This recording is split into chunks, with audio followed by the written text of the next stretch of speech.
Hey Planty friends, welcome to another new planty video. Today I want to go ahead and repot some plants that I have, and I also want to go ahead and propagate some that I have as well. One, because it is extremely beautiful, but I lost her mother plants. I have the one that I propagated and it became a full established plant, but I'm a little bit scared. So I'm gonna go ahead and make some cuttings out of it. So yeah, and also it's still really warm and humid outside, even though I'm bringing some plants outside in the balcony, inside, because the sun is starting to really come in. A lot of the plants are getting actual direct sunlight on a south facing balcony, which is not really good. I'm gonna have to put them a little bit more back.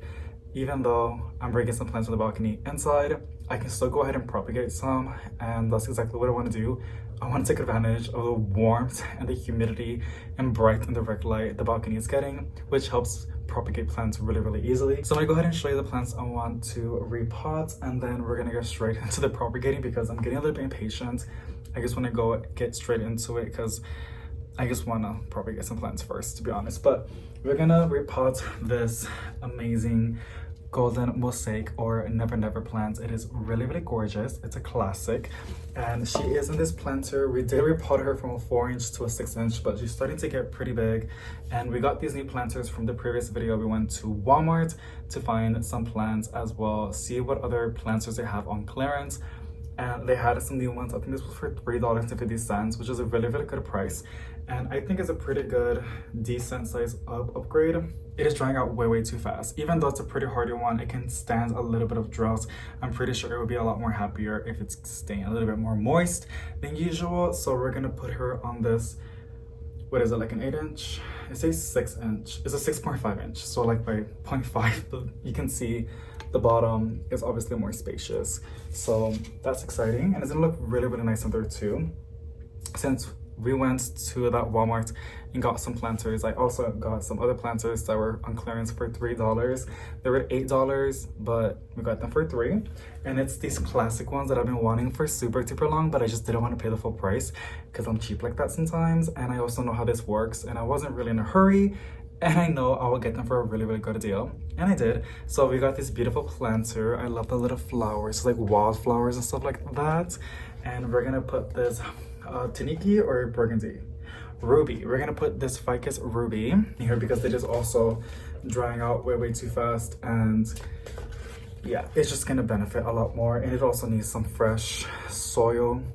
And then we're also gonna pot this light vein Maranta. I got it as a little baby on Etsy in the winter time, and I had her outside and she has grown a lot. I'm gonna put her on this bee planter. It is so cute. It has like a nice texture. I'm obsessed with this, to be honest. But it has grown a lot. I placed it on this 6-inch. It's gonna go on the same size, to be honest, but it's fine. I really do love it. Even though it's a little bit crispy, it's perfectly fine. It's a nice one, and I will have to go ahead and propagate her down the line. I don't know when. I don't want to do it right now because it looks really good. But at some point, I do see myself chopping it up and making a plant insurance, making sure I got a backup, because you never know. Especially with me, I kill plants sometimes, and I'll be really devastated if I lose this light vein Maranta. But last but not least, that we're gonna pot up or repot on a new planter is this neon pothos that I have propagated, and I broke a leaf by accident. I propagated a lot of plants, y'all, a lot, and the reason why is because it helps my plants the mother plants get nice and bushy, and it makes them look really good, nice and full. It benefits some of the plants a lot. It is a patient game, and it does hurt a lot, but I just look beyond that and know that I'm gonna make some new plants, and the mother plants gonna look really good, which they usually really do. And then I got a backup, or I can give it to a family member. It's just all good. And neon pothos are just my favorite, and I had to propagate it because I just wanted another neon pothos. I have quite an amount now. I know that when you have multiple plants, I'm aware when there's multiple plants that you have, you can get burned out pretty easily, and it can be like a rabbit hole. I can see that because it has happened to me before, but neon pothos are so forgiving and really to propagate, so that doesn't really bother me. And if I am gonna have a lot of a specific plant, it would be nice if I can, you know, propagate it. So if I do want to give it away or get rid of it, it's not really gonna hurt my wallet or hurt my soul that much as if I bought it online, or I don't know, like I guess it's just not gonna hurt the bank, right? So like I said, neopotos are so easy to propagate, y'all. Like they're really the easiest ones, and I love them. I love neopotos. The reason why I like neopotos, and I would love to have a lot of them, which I'm pretty satisfied right now. I have quite an amount. I probably have like 6 of them in different sizes, or 5. The reason why is because, like I said, they're so easy to look after, and if you have a corner that's pretty dark and you want an easy plant to look after, like it's not gonna be so finicky, a neopotos is always gonna be my #1 recommendation, because like it doesn't require, it would do pretty good with light, but it somehow really does prefer low, bright, and direct light. Like it does really good, and any plant would do really good with bright and direct light or more light, but this one is not that bad. Like she's, like I said, she's a really chill plant, and it pops. Like it's so saturated and bright and full of life, and also they're forgiving. So it's just a perfect plant to put on a corner that you want to plantify or bring some planty vibes in there. Neopotos is always going to be that plant. And of course, since I got these planters, I had to get the other one. Again, I just love the texture, and these are some mushrooms, super cute and fairy-like, right? Giving like fairy vibes. So yeah, this was a great deal. I'm happy I got the planters, and even happy that I'm going to put this one that I propagated by nose in here, and it's gonna start looking really good. She's a little bit beaten up and stuff like that. It wasn't in balcony, y'all, and I did inspected her, I rinsed her, I did everything that I have to do to lower the chances of me bringing stuff outside to inside. So I'm excited. And then I'm gonna go and show you the plants that I'm gonna propagate. So the first one is going to be my Nanook Gentii. It is so pretty. I love this plant, but it either does really good for me or it does really bad for me.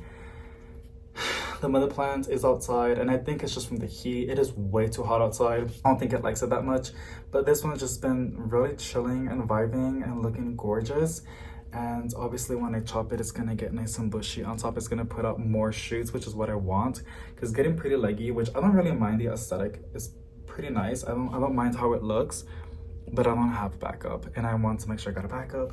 So I couldn't find my scissors. I was literally looking for them for like 30 minutes. They have legs. I think they run away. So I'm gonna use my eyebrow scissors. I don't really mind. It's just a simple water and soap goes a long way. So yeah, it's not that, and they're pretty sharp. So the way I'm gonna propagate this, I'm gonna get like really in there. I wanna make sure the base has some foliage. We wanna make sure the plant, you know, has something to work with, but that's pretty good. And then I'm also gonna chop it from here, just like that. I can chop this one too, but I don't wanna do too much right now, to be honest. And this was also from Propagations. The mother plant is outside, and she's going down here, but this is from cuttings that I did also on the winter time or in the very early spring. It grows really fast. Try to Gentii, they're awesome. I had it right over here, so I'm gonna put it right there. And then with these, usually, since I'm gonna do it outside and I don't have that much to work with, I'm probably gonna put it on this little 4-inch. I just reuse my plants or something really nice. I inspect them. It looks perfectly fine to me. I get some soil. Just like that. And then honestly, this, I can try to probably stretch 2 cuttings out of here, but that's probably like a stretch. And I don't know if I wanna do that. I'm debating if I should or not. No, I'm not. So I'm just gonna cut off the bottom leaves. Just like that. You can also propagate it by leaves. It's a longer process, but it's possible. I've seen it. They start to root. Like you can literally just place these leaves in here and they would root. I'll put it, they can fail pretty. The rates of that happening is very high, but it doesn't hurt to like experiment. You know, I like to experiment and try things. Just like that. Now we have more over here. Since they're more spaced out, I can work with that better. Now this one, I don't know, but the way when I chop it, each leaf will develop. And Jordan's cancers are really one of those plants that they can propagate it from anything, to be honest, from a leaf to the stem to like a cutting. Like, they're pretty universal. But I'm gonna go over here to start the pattern because this part's gonna go on the bottom and it needs like an anchor to go down, right? So same thing over here, same thing over here, over here, and we're gonna leave this, but I'm gonna cut this part out. So just like that, and I'll plop it in the soil, just like that. Let's go to get another. Sometimes I force them in way too much that they snap. So I'm trying not to snap it because I know that happens a lot with me. Something over here, just gotta plop it in there, right? You gotta find the spot. I just angle it and I plop it in. Here's another one. So it's really, really, really, really, really important that this plant stays moist. If it dries out, it's gonna struggle, which we don't want that, right? So what I like to do with my cuttings that I propagate outside, it's gonna sound pretty weird and dumb, but I like to get a cash pot and I fill it up with water, like an inch, and I just make sure that's filled always by an inch. The plant doesn't have roots yet, and it keeps the soil moist until the plant can develop roots. After a week, you can usually tell what's happening and how it's doing. You can pull it if you want to, but I usually got the hang of it. Like, I can usually tell. Or just a simple tug. If it's difficult to pull out, there's a very high chance it's already developing roots. Then you start slowing down with the watering, like not leaving a pool of water because you don't want to get it root rot. But you want to keep a really, really close eye still to make sure that it doesn't dry out, because it's still a delicate rooted cutting that's trying to establish and become, you know, a whole plant. Just like that. So, and I don't have a cash pot with me to show you, but it would be something like this, to be honest. And I just plop it in there. You'd be like, that's way too dark. It's gonna be on the floor. There's a lot of light coming in because light is really, really important. But that's all I do to propagate my Tradescantia. That's how I did the other one. So it's pretty easy. You can also do it with water or like whatever your favorite propagating method is. If I can, I always prefer to do it by soil because I hate transitioning with it. The closest I'll ever do is probably sphagnum moss, but it can get pretty messy. I don't usually mind at all, and people stress out usually if there's too much sphagnum moss on the roots, which I can see, but I usually don't have to remove all the sphagnum moss. I just remove as much as I can in the roots, and then I plop it in the soil, usually amends with the potting soil. And yeah, but when I propagate in sphagnum moss, I usually do it in the winter time or when it's cold, when I can't propagate outside, and I do it inside, like in a tray with a lid, trying to mimic a warm, humid environment with the sphagnum moss, and you put the cuttings in there, and then they become into full plants. That's how I propagate with sphagnum moss, which I probably do when it gets cold outside and I can't propagate outside anymore. But yeah, so this is my Syngonium white ribbon variegated, and it has grown a lot. I actually had it wrapped in the balcony fence. This is how it looks. It's really, really, really beautiful. Right after inspecting the plants, I'm probably, well, as I was planning to, I'm gonna chop it by leaf cuttings. I'm gonna do it again. It is really, really pretty. This one's basically like a half. Y'all see that? Isn't that really, really cool? The variegation is not always stable. Like, this is pretty too. There will be times when it was like not doing it at all. Oh my gosh, I drank some of my drink, and I think the Tradescantia just got into my mouth. I'm fine, I will live, I'm pretty sure. It was really, really bitter though. I should have probably never done, whatever. So yeah, you can see it, like, it's not always stable, but it's cool. And I've noticed it's also coming from the bottom. I'm not sure if it's gonna go ahead and give me the variegation. You know, this has grown pretty fast. It has a new leaf coming in. I'm just looking for the splash. That's usually how it starts. If not, it's just gonna look like a like a white butterfly Syngonium. So what I'm gonna do, I'm gonna cut it. I need a healthy leaf, like a leader, because if not, there's a chance it's gonna mess up. I'm probably gonna leave these two leaves in here. they're kind of flaking off, but they should be fine. It should be enough that the jeans are pretty strong in there. So I'm gonna cut it right over here, like that. Gonna put this back outside, and hopefully it's the same plant. It will give us some variegation. It should. I think I see the, I don't know if it's from the, no, it's not, it's something else. Well, it could be, I don't know. I'm pretty sure it should cook in. It'll be really, really nice because this one looks pretty bad, and it's nice that it's making a new one using the same root system, right? We're gonna put those cuttings in this 6-inch that I have. Again, I just reused my planter. It's nothing too crazy. And I think I can make, let me see, 1, 2, well, let me just start cutting it. Let's see. Same thing that I do. You can propagate however you want to, but I like to do it leaf by leaf. This is called a wet stick when it's just a node and doesn't have no leaves, but it has a little bit of air roots. You can propagate and spike them all so you get something out of it. But honestly, what I just do, I just stick it in the soil and see if it does anything. But yeah, these roots look like noodles. They look like noodles. Same thing as I was chopping with the Tridescantii. See, you can see the variegation. I see it on the base from that one too, so I'm hoping that it should. I'm pretty sure it should be. This is like the best cutting over here, to be honest. I can't chop it from here. I don't want to risk it. So this would just be a whole cutting by itself, but it's so beautiful. What is it called again? Syngonium white ribbon variegated. That is gorgeous. Oh my goodness. It almost looks like a elbow, right? But the difference is it splits a lot more. Like I have another really, really beautiful Syngonium. Let me see if I can pull it up right now.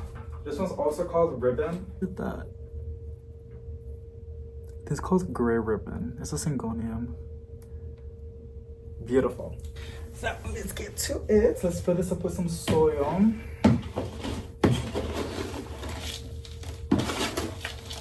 Without making a mess like me. I don't know why, but propagating for me is so therapeutic. Like, I can do this for hours and hours. It's just so satisfying seeing a plant establish, or like getting a planter, filling it up with some good soil, and then putting some cuttings in there and seeing what can develop or establish, if it's gonna root or not. It's really, really nice. So if this does succeed, which I'm pretty hopeful, I'm gonna be really, really sad if not, it's gonna be a nice, lush, full 6-inch Syngonium. Just like that.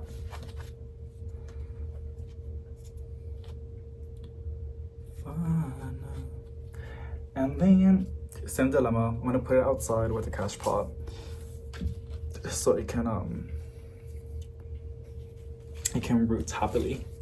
Okay, I ran out of soil. I'm gonna make my mixture right now, but I'm gonna put a face mask on because it gets pretty suffocating. All the stuff gets in the air. So, got my little face mask because the perlite gets pretty bad. And then I'm gonna show you what I use. It's nothing that crazy. I hope you guys can hear me through the face mask. Expert Gardener Potty Mix. Make sure it's potty mix. But you can use whichever potting soil you like, you know? So this is the one that I get because it's affordable. It's pretty good, and my plants do really, really good with it. So I just keep using it.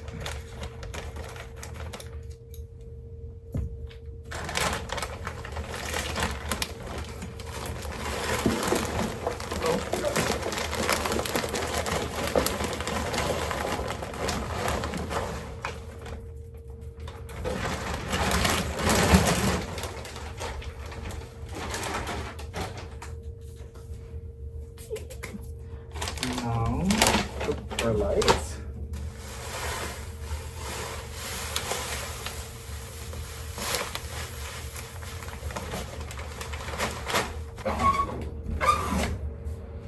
It is really powdery. I'm gonna use a stick first.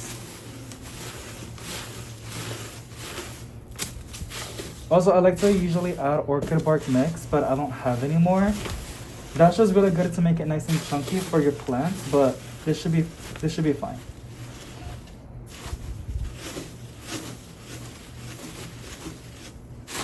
Perlite is honestly my number one thing to add on the plant, on the potting soil. Helps your plants breathe through the root system, right? And then it also makes it great for draining with water. Whenever you water your plants, you want to make sure that your potting, it just depends on your environment, but like I like to make sure that my plants have some good drainage, but also some good airflow. And perlite does both, so. It also looks like Oreos.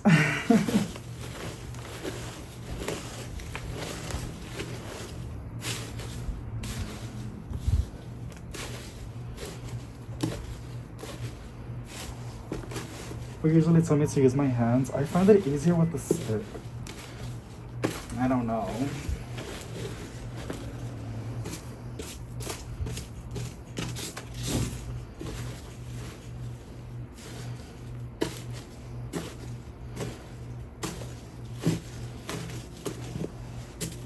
Sometimes it's so much better with the stick that I don't even gotta use my hands.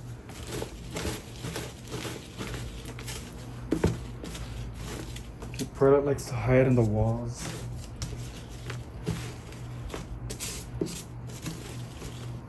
Okay, that should be good enough, I'm pretty sure. Alrighty. It might get pretty loud, I'm so sorry. I got the window open. I'm gonna use this. I'm gonna remove this little butt plug. I gotta stop saying that, girl, for real. It's like, down. We're gonna remove the. Look at that.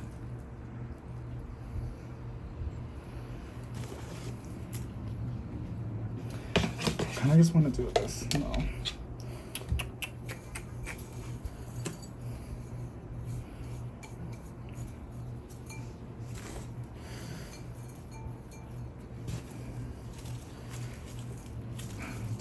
Too much. Every time.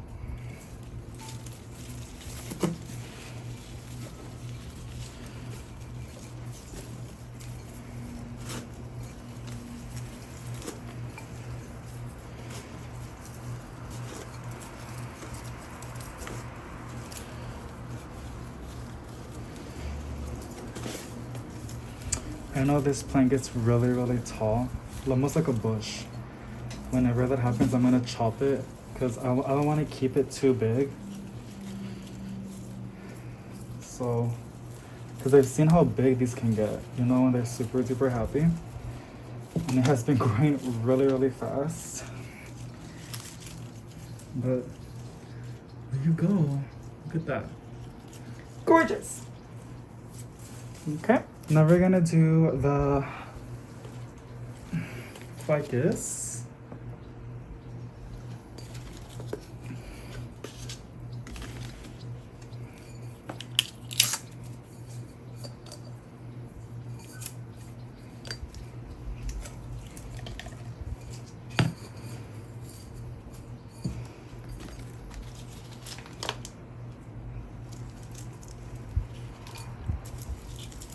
I kind of want to put it deeper, but it should be fine.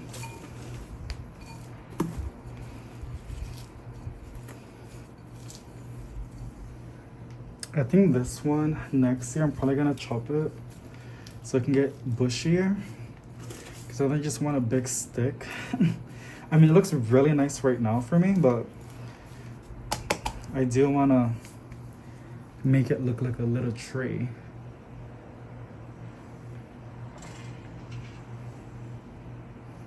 Gorgeous. Okay.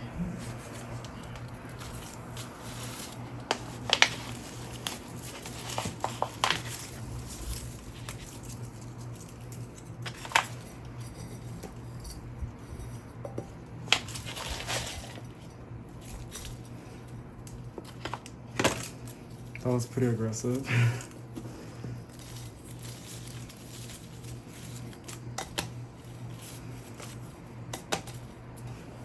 There you go. Nothing too crazy.